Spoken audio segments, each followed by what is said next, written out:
Halo, kedengeran nggak Kak?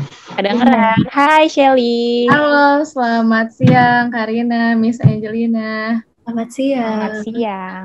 Jadi aku mau tanya, tapi sebelumnya aku ceritain dulu, aku nih juga pernah sekolah fashion setahun gitu Kak, diploma juga fashion design.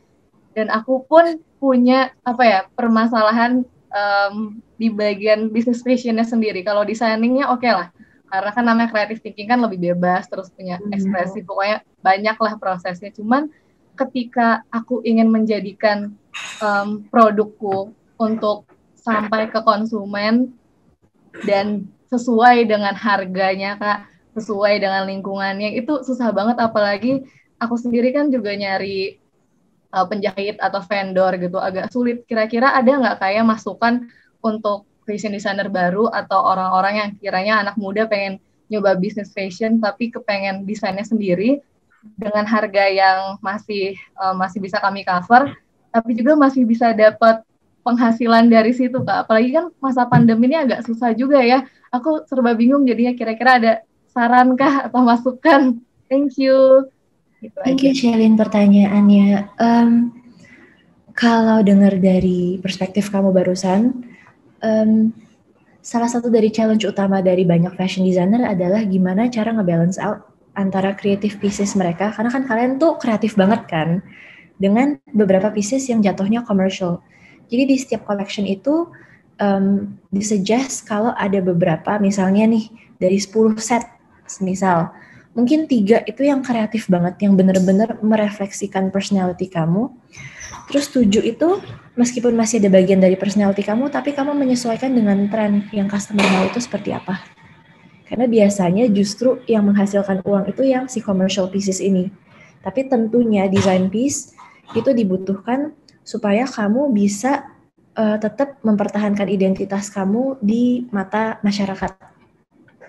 Nah, cara komunikasi yang aku berani suggest untuk sekarang ini, apalagi masa pandemi itu kan banyak orang yang mulai susah percaya nih ya sama iklan, sama influencers. Kadang-kadang bisa dibilang ada beberapa orang yang akan mempertanyakan ini barang ini dipromosikan karena mereka benar-benar suka atau karena dibayar.